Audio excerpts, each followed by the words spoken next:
इस बुलेटिन के प्रायोजक हैं Clarice hospitals Chhindwara.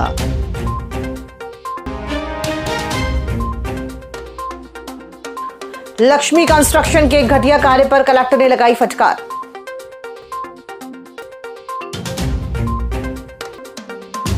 Deputy ranger पर अवैध कटाई और भ्रष्टाचार के आरोप, ग्रामीणों ने की जांच की मांग। गायगोहान में शासकीय भूमि पर कब्जे का आरोप, ग्रामवासियों ने की तहसीलदार से शिकायत।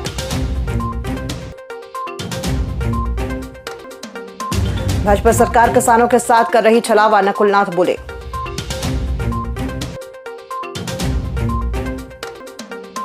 और ज्योति सोनी 3 दिन की पुलिस रिमांड पर। नमस्कार, आप देख रहे हैं छिंदवाड़ा लाइव और मैं हूं आपके साथ कंचन। आइए अब बढ़ते हैं खबरों की ओर। शहर में सीवरेज और रेस्टोरेशन कार्य में लापरवाही बरत रही लक्ष्मी कंस्ट्रक्शन की पोल खुल गई है। मंगलवार को समय सीमा बैठक के दौरान कलेक्टर हरीन्द्र नारायण ने कार्यपालन यंत्री को कंपनी के गुणवत्ताहीन कार्य की जानकारी न होने पर कड़ी फटकार लगाई। शहरवासियों और जनप्रतिनिधियों की शिकायतों के बाद कलेक्टर ने मामले की जांच एसडीएम और नगर निगम आयुक्त से कराई, जिसमें कंपनी का कार्य मानकों के विपरीत और निम्न गुणवत्ता का पाया गया। जुन्नादी तहसील के ग्राम जोतकला के ग्रामीणों ने डिप्टी रेंजर हरिओम शाह पर गंभीर आरोप लगाए हैं। आवेदक धनराज और हेमराज यदुवंशी ने जिलाधीश को दी शिकायत में कहा कि अधिकारी ने सागौन, साज, महुआ और अन्य प्रजातियों के पेड़ कटवाकर गांव वालों से पैसे लेकर वन भूमि कब्जे में दी है। ग्रामीणों के अनुसार शिकायत करने पर डिप्टी रेंजर ने उन पर झूठा कोर्ट केस दर्ज करा दिया है और बाद में अपना तबादला परासिया करा लिया। आवेदकों का आरोप है कि अधिकारी ने पैसे लेकर कुछ मकान तोड़ने से बचा लिए, जबकि उनका मकान शासकीय भूमि पर से हटा दिया गया। उन्होंने मामले की निष्पक्ष जांच कर दोषी अधिकारी पर कार्रवाई की मांग की है। राजस्व विभाग बोलती कि भूमि हमारी है, फॉरेस्ट विभाग बोलती कि भूमि हमारी है। इसका सही निराकरण नहीं होने के चक्कर में फॉरेस्ट वाले ने मेरा मकान तोड़ दिए। वहाँ पे शेष 3 मकान अभी बने हुए हैं। हमारा ये कहना है कि फॉरेस्ट में यदि भूमि है तो पूरे मकान एक तरफ से टूटना चाहिए और जंगल में जितनी आबादी भूमि पर ये जंगल में काट पीट कर खेती लगाई गई है, वहां से निराकरण एक साथ होना चाहिए। तहसील उमरेठ के ग्राम गायगोहान में शासकीय भूमि पर कब्जे को लेकर विवाद खड़ा हो गया है। ग्रामीणों ने तहसीलदार उमरेठ को ज्ञापन सौंपकर ग्राम कोटवार फागलाल मेहरा पर सरकारी भूमि पर अवैध कब्जा करने और ग्रामीणों के रास्ते को बंद करने का आरोप लगाया है। ग्रामीणों का कहना है कि अनावेदक पिछले 20 वर्षों से शासकीय भूमि पर काबिज है और गांव के लोगों से अभद्र व्यवहार करता है। उन्होंने मांग की है कि फागलाल को कोटवार पद से मुक्त किया जाए और कब्जा हटाया जाए। साथ ही कहा कि न्यायालय के निर्णय तक उसे भूमि पर फसल बोने से रोका जाएगा। कोटवार द्वारा जरूरत से ज्यादा जमीन कब्जा कर लिया है। अपने परिवार के लोगों को 3-4 लोगों को 20-22 एकड़ का पट्टा बनवा दिया है। खुद के परिवार में इनके पास खानदानी पूर्व में जमीन भी थी, इसके बाद भी इनको पट्टा बना है। इसके और किसानों से अवैध वसूली करता है, जिसकी शिकायत हम लोगों ने एसडीएम परासिया को दिया है। वहाँ सुनवाई ना होने के बाद तहसीलदार उमरेठ को भी शिकायत की गई। दोनों जगह से हम लोगों की शिकायत पे कोई अमल नहीं किया गया, इसलिए आज जिला कलेक्टर के यहाँ जन सुनवाई में आकर हम लोगों ने आवेदन दिया है। पेश है हीरो HF डीलक्स, नई इंडिया की डीलक्स बाइक। और फीचर्स की बात करें तो ये देता है 100 सीसी का पावरफुल इंजन, कमाल का माइलेज, स्टाइलिश ग्राफिक्स और आरामदायक सीट, टिकाऊ और मजबूत बॉडी। और सबसे बड़ी खुशखबरी कि ये आपको मिल रही है मात्र 4,999 के डाउन पेमेंट पर और बाकी रकम आपको देना है आसान किश्तों में। देर किस बात की, आज ही जाए अपने नजदीकी हीरो शोरूम में और लेकर जाए अपनी मनपसंद HF डीलक्स और HF डीलक्स को बनाए अपने सफर का साथी। हीरो HF डीलक्स दमदार, स्टाइलिश और आपके बजट में परफेक्ट, क्योंकि ये है नई इंडिया की डीलक्स बाइक।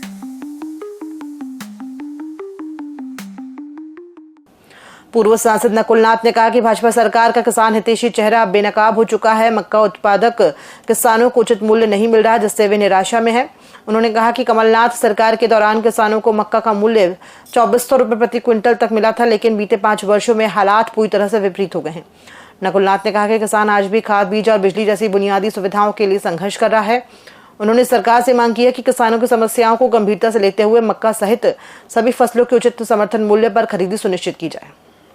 जहरीले कफ सिरप से 24 बच्चों की मौत के मामले में सोमवार को एसआईटी द्वारा गिरफ्तार की गई अपना मेडिकल स्टोर संचालक ज्योति सोनी को एसआईटी ने मंगलवार को परासिया न्यायालय में पेश किया, जहां से एसआईटी ने आगे की पूछताछ के लिए उसे 3 दिन की रिमांड पर लिया है।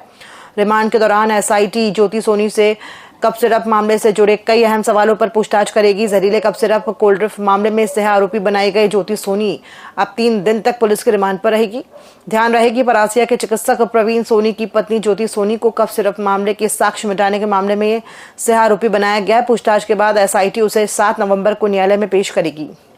कोतवाली थाना पुलिस ने बीती रात साकेत होटल में चल रहे जुआ फड़ पर दबिश देकर 10 जुआरियों को गिरफ्तार किया है। पुलिस ने मौके से 20,000 रुपए नकद जब्त किए, जबकि फड़ संचालक आकाश उर्फ छोटू मौके से फरार हो गया। पुलिस के अनुसार पकड़े गए जुआरियों में नीरज निर्मलकर, शुभम गोदरे, आदित्य केवट, भरत उर्फ गोल्डी यादव, आयुष भाकरे, अभिषेक चौधरी, आदेश गुप्ता, आशीष थराटे और हर्ष थराटे और विशाल चौहान शामिल हैं। कोतवाली पुलिस ने सभी आरोपियों का जुलूस निकालते हुए 151 की कार्यवाही की है। साथ ही जुआ एक्ट के तहत मामला दर्ज कर फरार आरोपी आकाश उर्फ छोटू की तलाश शुरू कर दी है। सूचना प्राप्त हुई थी कि साकेत होटल छोटा तालाब के पास में कुछ लोग जुआ खेल रहे हैं, जिनकी सूचना पर हम लोग ने तत्काल रेड की। रेड करने के बाद 8-10 लोगों को हमने उसमें पकड़ा, कार्रवाई की। और जब बाद में जानकारी मिली कि ये लोग जो जुआ खेल रहे थे वो आए दिन लोगों को डरा धमकाते रहते हैं, विवाद की स्थिति निर्मित करते रहते हैं, उन पर वैधानिक कार्रवाई की गई है। यातायात विभाग द्वारा शहर में निरंतर चेकिंग अभियान चलाया जा रहा है। मंगलवार को यातायात चौक और जेल तिराहा क्षेत्र में अभियान के दौरान बिना हेलमेट 2 पहिया वाहन चालकों और सीट बेल्ट न लगाने वाले 4 पहिया चालकों के सैकड़ों चालान काटे गए। यातायात उप निरीक्षक दिवाकर मिश्रा ने बताया कि शराब पीकर वाहन चलाने वालों पर भी विशेष निगरानी रखी जा रही है। शहर के बाहरी इलाकों में भी पुलिस ने चेकिंग लगाकर लोगों को हेलमेट और सीट बेल्ट का उपयोग अनिवार्य रूप से करने की हिदायत दी है, ताकि सड़क सुरक्षा सुनिश्चित की जा सके।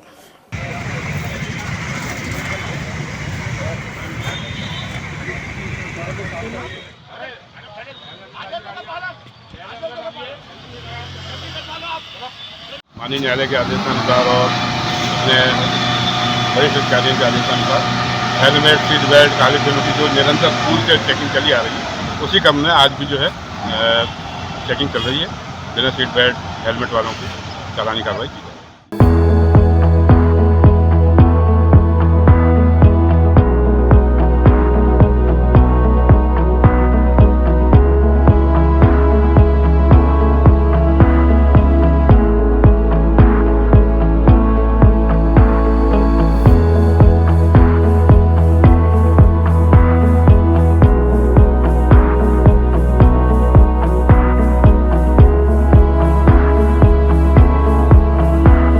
साप्ताहिक जनसुनवाई में मंगलवार को कलेक्टर हरेंद्र नारायण ने 165 आवेदकों की समस्याएं सुनी। जिले के विभिन्न ग्रामीण व शहरी क्षेत्रों से आए लोगों ने भूमि सीमांकन, राजस्व अभिलेख दुरुस्ती, नामांतरण, आवास पट्टा, पीएम आवास और किसान सम्मान निधि, जन्म मृत्यु प्रमाण पत्र सहित अन्य विषयों से संबंधित आवेदन प्रस्तुत किए। कलेक्टर ने कई मामलों पर तत्काल कार्रवाई के निर्देश दिए और कुछ को समय सीमा बैठक में समीक्षा हेतु चिन्हांकित किया। तहसील चांद के ग्राम लोनी कला में सीमांकन को लेकर विवाद गहराने लगा है। ग्रामवासियों ने आरोप लगाया है कि शिवराम रघुवंशी ने त्रुटिपूर्ण नक्शे के आधार पर अपने रिश्तेदार राजस्व निरीक्षक राजेंद्र रघुवंशी से सीमांकन कराकर ग्रामीणों की भूमि को अपनी बताने का प्रयास किया है। ग्रामीणों के अनुसार वे पिछले 70 से 80 वर्षों से शासकीय भूमि पर बने अपने मकानों में निवास कर रहे हैं। उन्होंने बताया कि सीमांकन के दौरान करीब 0.206 हेक्टेयर अतिरिक्त भूमि अनावेदक के नाम दर्ज दिखाई गई, जिसका लाभ उठाकर वो कब्जा करने का प्रयास कर रहा है। आवेदकों का कहना है कि मामले की शिकायत तहसीलदार चांद से की गई, परंतु अब तक कोई कार्रवाई नहीं हुई। ग्रामीणों ने सीमांकन निरस्त कर नक्शा दुरुस्ती के बाद ही पुनः सीमांकन कराए जाने की मांग की है। मकान पूर्णतः जीर्ण है और शासन की यह जमीन है, इसका पट्टा अभी तक हमको प्राप्त नहीं हुआ है। और जो हमारे मकान के पीछे साइड में जो जमीन लगी है, जो शिवराम पिता लक्ष्मण सिंह रघुवंशी है, तो वो अवैधानिक रूप से हम पे धावा पेश कर रहे हैं और वो कह रहे हैं कि बोले ये ज़मीन हमारे उसमें आ रही है, हमारे नक्शे में है, तो इसको हटाया जाए। और हमको मकान बनाने के लिए बहुत दिक्कत कर रहा है और मकान बनाने नहीं दे रहा है। ऐसे कितने लोग, कितने मकान बने यहाँ पर करीबन 16 से 18 मकान हैं जो करीबन 80 साल से पुराने हैं। खबरों में फिलहाल इतना ही, दीजिए इजाजत, नमस्कार।